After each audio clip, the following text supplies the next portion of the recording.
نادي البنزرتي الأولمبي البيجي مع طارق السيحي، وليد الغداوي وعبد اللطيف معتوك.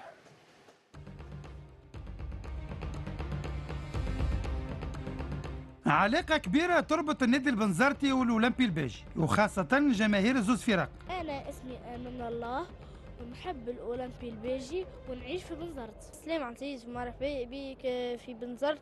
هذاك علاش شفنا اليوم في 15 أكتوبر لوحات من الروح الرياضية في الصفحة الأخيرة من سجل الموسم الحالي. أول هجمة في المباراة كان وراها أحمد العامري ونور الدين أيندي يرفض الهدية ويهدر الفرصة. الإجابة تجي من القائد بشير المقدم، معتز الحنزولي جاهز للتصدي. التحام بين أحمد العامري وريان الهمامي، الحكم وائل العجنقي يعلن عن مخالفة خارج المنطقة. النادي البنزرتي أفضل في المباراة، أيندي مرة أخرى يضيع انفراده بالحارس أحمد الفطناصي. النيجيري أيندي غير محظوظ في المباراة، يستقبل توزيعة عزيز القاسمي برأسية تختار العارضة على الشباك. العجز الهجومي يتواصل مع الشوط الثاني. الحلول كيف العادة تجي من خليل بلبوز اللي بعزف منفرد وتصويبة استقرت في شباك الأولمبيك يسجل الهدف الثاني لفريقه والرابع ليه في الموسم الحالي. مخالفة للأولمبي، ربيع الحمري ينفذ ومعتز الحنزولي ممتاز في التصدي. 89 دقيقة فرصة على مرتين، خليل بلبوز في مرة أولى، أحمد الفطناصي يتصدى والبديل محمد عزيز الخليفي يسجل أول أهدافه مع فريقه.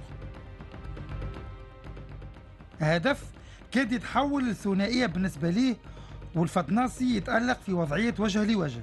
94 دقيقة وليد المداحي ينهي الاستعراض الهجومي بتسجيل الهدف الثالث. نهاية المباراة بانتصار معنوي يختم به النادي البنزرتي الموسم أمام جماهيره، وهزيمة تأكد النهاية السلبية للموسم الأولمبيك اللي يحصد فقط 2 نقاط من آخر 10 مباريات. الفترة اللي فات كنا خايبين شوي خاطر الأمور مادية والتحضيرات ما كانتش كما يمكن، وشنية اللي أثر على الروتمون تاعنا برشا جراف، وإن شاء الله نحضروا سيزون جاي على بكري، وإن شاء الله نقدموا سيزون باهي إن شاء الله العام الجاي. مباراة النادي الرياضي صفاقسي اللي لعبناها على خاطر هذول لي أسوأ مباراة من اللي أنا بديت ندرب في الكورة، عمري ما ريت معناتها الشوط الأولاني كما اللي عديناه. على ذاك اليوم حاولنا نشاركوا اللاعبين الشبان واللي ما يعينوش باش يلعب ولا ما يعينوش بنهاية موسم ولا ما يعينوش يقول يخرج على روحه. ماذا بينا ديما ملاعبين يبداو موتيفي وتلعب بالكورة. أو اليوم لعبنا جوارات جونيور معناتها براتيكمون 16 17 سنة برشا ملاعبين. الحمد لله. نحب نشكر جماهير النادي الرياضي البنزرتي اللي وقفت معنا برشا.